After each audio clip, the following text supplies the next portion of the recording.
What's up? What's up? What's up? Hi, thank you for watching my YouTube channel up under LaShawn Bridges. Please continue to subscribe each week as I discuss with you guys politics and the uprunning Democratic presidential candidates for year 2020. All right, today I'm sitting, chilling in my husband's truck. I'm going to bring it, okay? I'm talking about Donald Trump. Yes, him again. How can we not talk about Donald Trump, right? When there's so much juicy gossip and juicy evidence about what's going on with him, okay? All right. First, I'm going to start off by saying President Trump, we know that he loves, to make things up. That's what he does, okay? There's been so much evidence of the many examples of him doing exactly this, okay? He even has his White House staff also making things up to cover up for him, for God's sakes. For example, CNN discusses all the different times that Trump has made things up or even went back on his word. Trump made up speaking to China, for God's sakes. He claimed that they called him. Okay. Chinese Foreign Ministry spokesman Jing Shang claimed that I have not heard of this situation regarding the two calls that the U.S. mentioned this weekend. Those were his exact words, okay?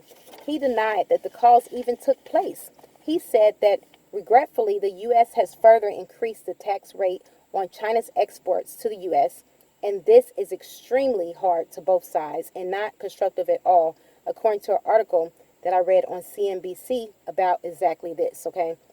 It's a shame, though, that on Monday, Trump said the G7 summit in France that China is recently phone conversations expressed its desire for a deal.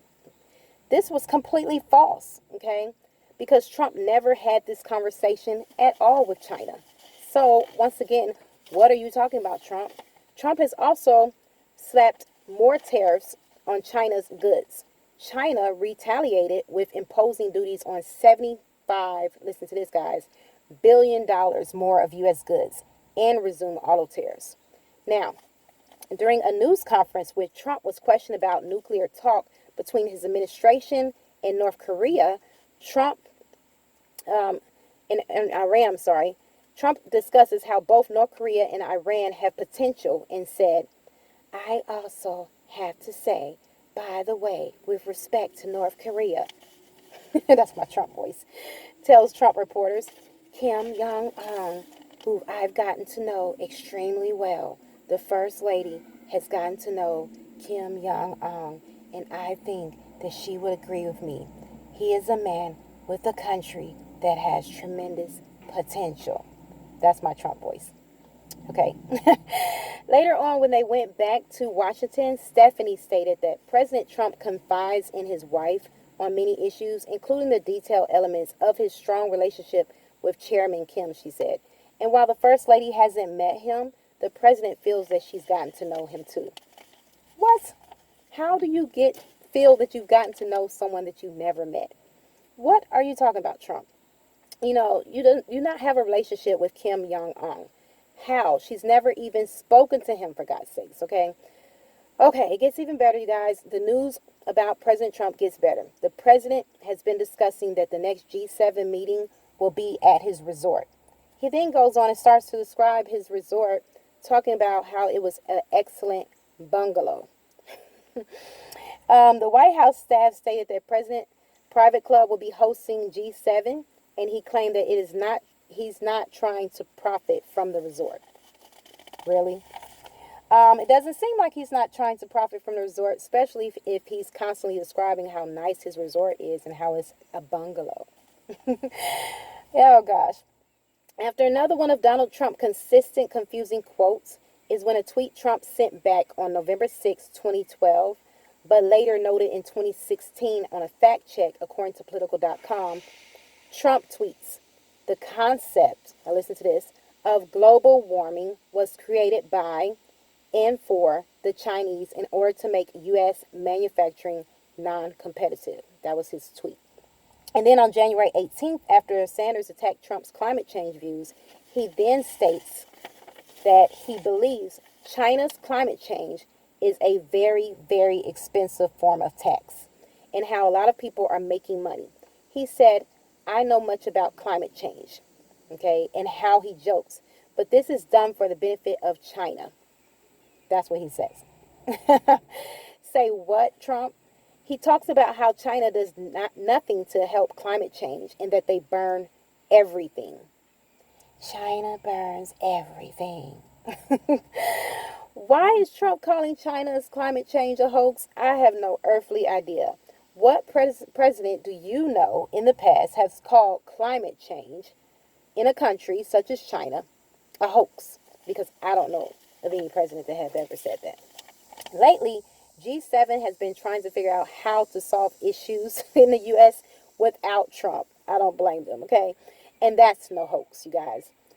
They are realizing that Trump is behind all the crises in G7 and he is completely incapable of dealing with challenges in America. Now, on political.com, I found out that there are several incidents when Trump called global warming a hoax. And on January 9th, Trump tweeted, snowing in Texas and Louisiana, record-setting freezing temperatures throughout the country and beyond. Global warming is a hoax. That was his tweet. Before that, on January 6, 2014, he called climate change a hoax again. And then on the edition of Fox and Friends, also on September 24th, 2015, on edition of CNN's New Day, he stated, I don't believe in climate change. And then, once again, on January 18th, 2016, he stated that climate change is done for the benefit of China. And now, once again, earlier of 2019, he's stating that climate change in China is a hoax. So there you go, folks. He's been saying this for a long time now, okay? Donald Trump, according to CNN, has the lowest approval rating of all in the United States, okay? Lowest. Not the highest, the lowest approval rating. Even though he boasts about being the best president, he also has the most scandal in history of the country. I hear a lot of birds chirping while I'm in this car. His business foundation is under criminal investigation, and he constantly second guesses everything, okay? Everything. He actually admitted, that to his own self that when he was asked about the tariffs in China, he answered by saying he's had second guesses about everything. So that came out of his own mouth, not mine, but out of Donald Trump's. He answered by saying that he's had, that at least we know, he doesn't lie, right? Because he lies about so much other stuff. So, he didn't lie about that. Donald Trump's long track record of making him unfit president to this country has been seen everywhere. He has been labeled by federal prosecutors as an individual with not one, not two, not three, you guys, but multiple felonies, okay? And his foundation was shut down by authorities as illegal fraud. He first started his presidency off of $25 million settlement for another illegal fraud, okay? And on top of that, Trump's own personal lawyer has now to do time in federal prison. His own, his sister lies for him, okay? And in fact, she was involved in a criminal tax fraud scheme, according to CNN, okay? I couldn't make this up if I tried, you guys. His administration constantly covers up for him. The list just goes on and on of the many scandals and the many schemes and the many lies that we keep hearing from the Trump and his administration. So my question is to you guys, while I'm sitting in this truck talking to you, how much longer will we stand for a president that doesn't care about the United States citizens of America? That is the reason why I've been posting videos about Andrew Yang. Because for one, he hasn't have a huge political background, but he does know about economics and he does know about handling this country far better than Donald Trump. I mean, his freedom dividend plan of $1,000 a month to every U.S. citizen will definitely help this economy improve to the utmost. And I feel that he genuinely cares, unlike Donald Trump, about the United States citizens of America, okay? And I don't believe that we will hear any scandals or any lies or any, fraudulent things going on with Andrew Yang. I haven't heard anything. So, I mean, you guys decide. But, I'm sure there's Trump supporters out there that still, no matter what they hear, in the media, they're going to stand behind him, wrong or not. That's you. That's your preference. But me personally, I will not stand behind a president that constantly lies, that constantly covers up fraudulent things, and is constantly involved in scandals. I will not. And so I'm just hoping that he becomes impeached, and if not, that we begin to have a president, in office that actually truly cares about helping this economy and improving this economy for the good. All right. So that's all. But you guys, if you like this video, please click like at the end of the video. Also, if you want to comment, please comment in the comment section. I enjoy listening to you guys, reading you guys' comments, and I will definitely get back in touch with you as soon as possible. And also click the bell on the right-hand corner for further notifications as I drop a new video each week. And thank you for listening. Deuces.